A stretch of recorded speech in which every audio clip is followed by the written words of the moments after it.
My name is Nathan Cole, and I had just crossed the I-35 bridge in Austin when my phone buzzed. I thought it was my assistant confirming the client meeting, but it wasn't. It was HR. They fired me mid-drive after 5 years building what they now called a team effort. I didn't even get to present the prototype. They were already running the demo without me. I wasn't always this cold. I used to believe loyalty meant something. That if you gave your nights, your weekends, your ideas, someone would notice. But they did. They noticed when the patent was almost ready, when my slide deck was done, when the deal was about to close. I grew up in Texas, the kind of place where your word still matters. My dad ran a garage, never locked it. If you can't trust your neighbors, he used to say, you're already poor. I took that with me into the startup world. Big mistake. What hurt wasn't just the betrayal, it was how fast they replaced me in the room. How the founder I once helped get funding didn't even ask if I was okay. How my login was dead before the call even ended. I sat in my car, outside the glass building I helped design, watching strangers pitch my product. That's when I made the quietest, coldest decision of my life. See, they forgot something. I still had access to the test environment, the one not trapped, and someone else, someone I once helped, now worked at a rival firm. I didn't crash their system. I didn't scream. I just gave the other side what they needed. A cleaner version, my version. What followed wasn't revenge. It was justice, done in silence. While they scrambled, while the investors asked questions, I rebuilt something better, this time with people who respected the blueprint and the builder. I'm not proud of what I did, but I'm no longer ashamed of being the kind of man who won't be a rotiro. My name is Nathan Cole, and I need to tell you something that's been eating at me for months now. It happened on a Tuesday morning in Austin, right as I was crossing the I-35 bridge with the downtown skyline, reflecting off Lady Bird Lake. I remember because I always loved that view. It reminded me why I moved here in the first place. Chasing dreams in a city that promised you could build something from nothing. To continue listening to this beautiful and special story, please leave your like and subscribe to the channel. Write your name and the city you're watching from so I can include a special greeting for you in a future story. I was heading to what I thought would be the biggest presentation of my career.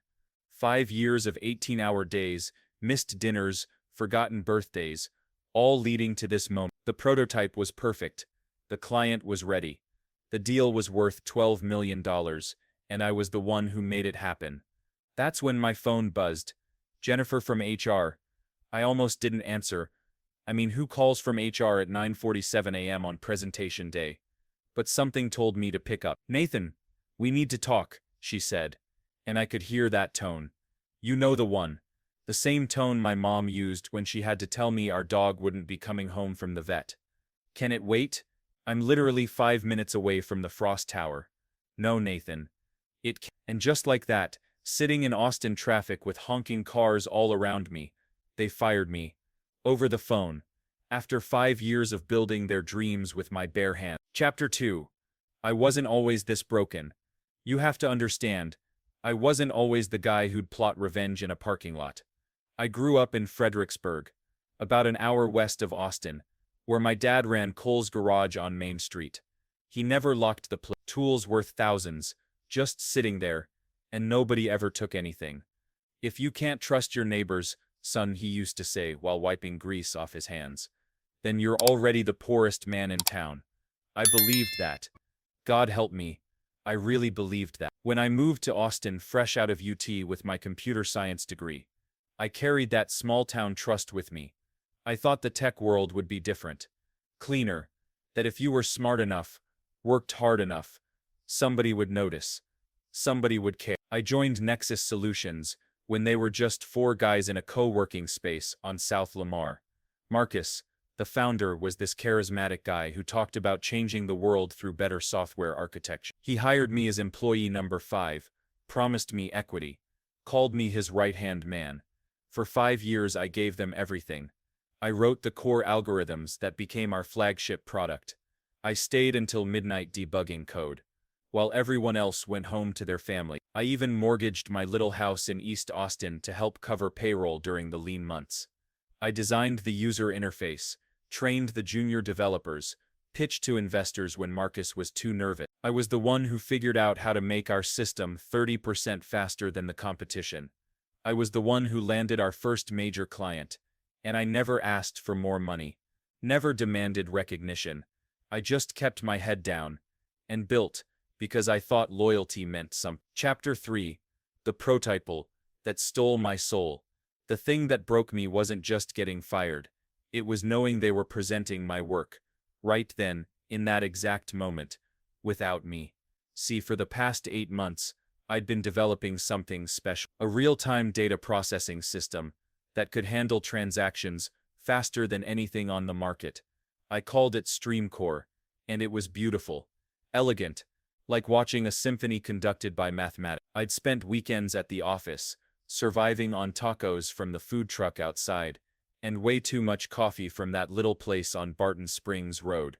My girlfriend Sarah left me because I missed her birthday, her sister's wedding, and 3 months of dinner. "You care more about that computer than you do about us," she said on her way out. Maybe she was right, but StreamCore was going to change everything. It was going to put Nexus on the map, put Austin on the map, as more than just a weird music city. This was the kind of innovation that Silicon Valley talks about, but rarely delivers. I had the presentation memorized, 43 slides, each one crafted to show exactly how StreamCore would save Hartwell Industries millions in processing costs. I'd rehearsed it in my car, in the shower, in front of my bathroom mirror until I could deliver it in my sleep.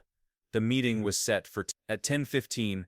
Marcus was in that conference room with my slides, my prototype, my 5 years of blood and sweat, taking credit for everything I'd built. Jennifer from HR tried to make it sound professional. "The company is restructuring. We're going in a different direction." "This isn't personal, Nathan." But I could hear voices in the background. Laughter. They were probably setting up the projector, testing the demo, making sure everything worked perfectly for their big moment. My work, their glory. Chapter 4. Sitting in the parking lot of my own betrayal. I didn't drive home. I couldn't. Instead, I sat in my Honda Civic in the parking garage of the Frost Tower, staring up at the 33rd floor where I knew they were stealing my life's work. My phone kept buzzing. Texts from coworkers who'd heard the news. "Dude, what happened? Are you okay? This is insane, man." But there was one text that cut deeper than the rest. It was from Marcus himself. "Sorry it went down this way. You're a talented guy. You'll land on your feet." Talent. Like I was some intern who'd done a decent job on a summer project. I sat there for 2 hours, watching people in expensive suits walk in and out of that building. Important people making important deals. And somewhere up there in a conference room I'd sat in dozens of times, they were presenting my innovation as their breakthrough. The worst part, I could have stopped it. I could have walked up there, crashed the meeting, told Hartwell Industries exactly who built their solution. But what was the point? They'd already made their choice. I was erased from the story before the story even ended. That's when I remembered something my dad used to say when someone cheated him at the garage. "Son, the best revenge is building something so good they wish they'd never crossed you." But sitting in that parking garage, I wasn't thinking about building anything better. I was thinking about how to make them pay for what they'd taken from me. Chapter 5. The decision that changed everything. My phone rang again. This time it was Derek Liu, my old roommate from college. We'd stayed in touch over the years, and I knew he'd landed a senior position at Quantum Dynamics, one of Nexus's biggest competitors. "Nathan, I just heard. Are you all right?" I wasn't all right. I was sitting in a parking garage, having an existential crisis, while my former company got rich off my work. But Derek's voice reminded me of something important. I wasn't completely alone in this world. "They fired me right before the Hartwell presentation," I told him. "They're up there right now, pitching StreamCore like they invented it themselves." There was a long pause. Then Derek said something that changed everything. "StreamCore, the real-time processing system you told me about at that barbecue last month." "Nathan, we've been trying to build something exactly like that for our Phoenix Industries bid. Our team's been stuck for weeks. I could feel something shift in my chest. Not hope, exactly. Something colder, more calculated. Derek, what if I told you I could help with that? Another pause. I'd say we should meet for coffee. Today. We met at Radio Coffee on East Austin, the same place where Marcus first pitched me on joining Nexus 5 years ago. The irony wasn't lost on me. Derek ordered a cortado. I got black coffee because my hands were shaking and I needed something simple to hold on to. They fired you before the presentation? Derek asked, still not believing it.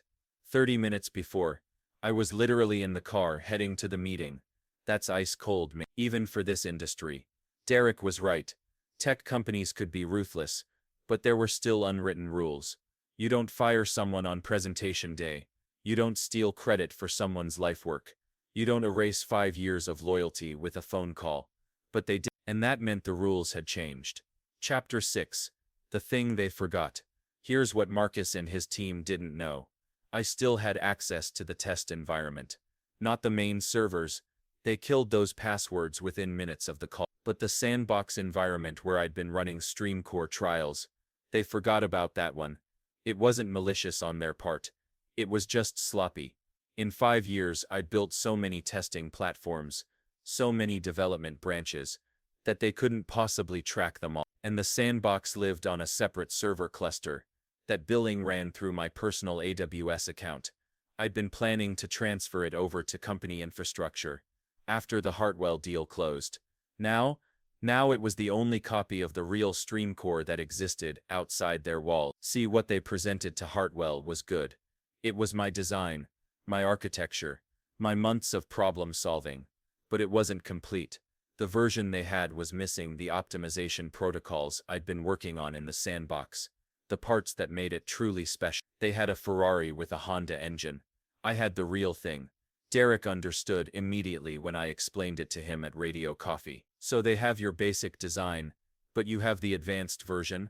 Not just advanced, better, clean. And I fixed the memory leak issue that's going to crash their system under heavy load. Memory leak? They'll find out in about 6 months when Hartwell starts processing real volume. The system will slow down, then freeze, then crash. They'll need to rebuild the whole thing from scratch. Derek whistled low. And your version doesn't have this problem? My version is bulletproof.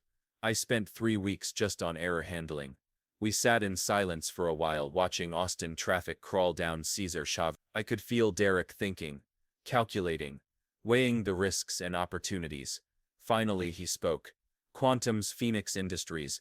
Presentation is next month. If we had something like StreamCore, you'd win the bid. We'd dominate the bid. That's when I made the decision that still keeps me up at night. Not because I regret it, but because of how easy it was, how little I hesitated. Derek, what would it be worth to Quantum Dynamics? Chapter 7. The meeting that sealed the deal. Quantum Dynamics operated out of a gleaming building in the Domain. Austin's attempt at creating Silicon Valley in Texas. Derek walked me through their offices.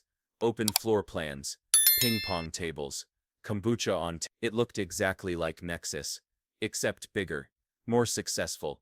Derek introduced me to Patricia Vance, their CTO. Mid-40s, sharp suit, the kind of woman who'd clawed her way to the top in a male-dominated industry, and wasn't about to apologize for it. Derek tells me you have something interesting, she said, cutting straight to business. I opened my laptop and showed her StreamCore running in the sandbox environment. Real data, real processing speeds, real results. Her eyes widened when she saw the performance metric. This is processing 12,000 transactions per second. Peak load yesterday was 15,000. No lag, no crashes, no memory issues. Patricia looked at Derek, then back at me. And you built this where?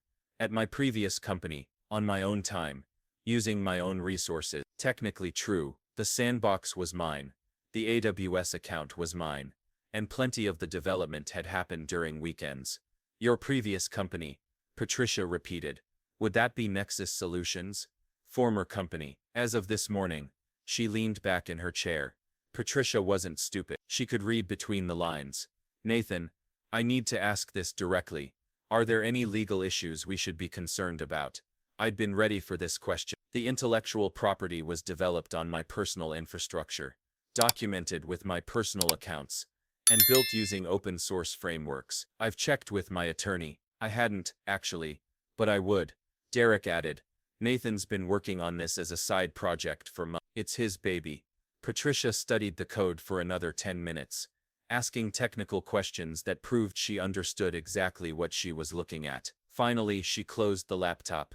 What do you want? 200,000 for the complete system, plus a senior architect position with Quantum. That's a lot of money. It's a lot less than Phoenix Industries is worth, and it's a lot less than developing something like this from scratch would cost you. Patricia was quiet for a long moment. Outside the floor-to-ceiling windows, I could see the Austin skyline. Somewhere out there, Marcus was probably celebrating the Hartwell deal, thinking he'd pulled off the perfect heist. I'll need to see the complete documentation, Patricia said, and we'll need our legal team to review everything. Of course, but assuming everything checks out, she extended her hand. Welcome to Quantum Dynamics. Chapter 8. The Night I Couldn't Sleep. That night, I sat on my back porch in East Austin, drinking a Shiner Bock and listening to the city breathe around me. Cicadas in the oak trees, distant music from the clubs on East 6, the occasional train whistle from the tracks that ran through the warehouse district. My phone had been buzzing all day. Word was getting around the Austin tech scene that I'd left Nexus. Some people were offering condolences. Others were fishing for information. A few were probably already putting together why Derek Liu had suddenly seemed so confident about Quantum's upcoming pitch. I'd crossed a line, and I knew it. You don't take your work to a competitor. You don't turn 5 years of collaboration into a web. You don't sit in your backyard planning someone else's downfall while drinking beer and pretending it's justice. But they'd crossed a line first. My dad called around 10 p.m. He'd heard through the Fredericksburg grapevine that I'd left my job. In a town that small, news travels fast, and somebody's cousin, who worked in Austin, had already spread the word. You all right, son? I'm fine, Dad. Just a career change. That's not what I heard. Jimmy Kowalski's boy said you got fired. I could have lied, should have lied, but my dad had always been able to tell when I wasn't being straight with him. Yeah. They fired me right before a big presentation, after 5 years. There was a long pause. Then, what are you going to do about it? I'm not sure yet. Well, whatever you do, make sure you can look yourself in the mirror afterward. After we hung up, I sat there thinking about mirrors, about the man I used to be, versus the man I was becoming, about whether revenge could ever really feel like justice, or if it just felt like revenge with better marketing. But then I thought about Marcus in that conference room, presenting my work to Hartwell Industries, taking credit for my sleepless nights, my sacrificed relationships, my 5 years of believing that loyalty meant something. I finished my beer and went inside. Tomorrow, I'd sign the papers with Quantum Dynamics. Tomorrow, I'd officially become the kind of person who settles scores instead of turning the other cheek. Tonight, I just needed to sleep. Chapter 9. The Presentation That Changed the Game. 3 weeks later, I stood in another conference room, in another glass tower, this time representing Quantum Dynamics in their pitch to Phoenix Industries. The room was bigger than the one where Nexus had stolen my life, fancier, with a view of the Colorado River that made Austin look like the kind of city where dreams actually came true. Patricia had been right to be confident. StreamCore, now branded as Quantum Flow, performed flawlessly during the demo. 18,000 transactions per second, 0 latency, perfect stability. The Phoenix Industries team looked like they'd just witnessed magic. This is remarkable, said their CTO, a woman named Helen Martinez, who reminded me of my high school calculus teacher. Our current system maxes out at 4,000 transactions per second. And that's on a good day, added their CFO, when everything's running perfectly. Derek handled most of the business discussion while I focused on the technical presentation. But I could see the moment when we won the deal. It was when Helen asked about scalability, and I showed her how Quantum Flow could handle 50,000 concurrent users without breaking a sweat. How is this possible? She asked. Better architecture, I said. Most systems try to brute force their way through data processing. This one thinks first, then acts. After the Phoenix Industries team left to deliberate, Patricia, Derek, and I sat in the conference room debriefing. Through the windows, I could see the Nexus Solutions building about a mile away. They're going to say yes, Patricia said. That wasn't a presentation. That was a demonstration of technological superiority. She was right. Phoenix Industries called 2 hours later, with a verbal yes. The contract was worth $18 million over 3 years. More than Hartwell Industries. More than Marcus had ever dreamed of landing. But the real victory came a week later, when Derek forwarded me an article from Austin Business Journal. Nexus Solutions faces technical difficulties with major client.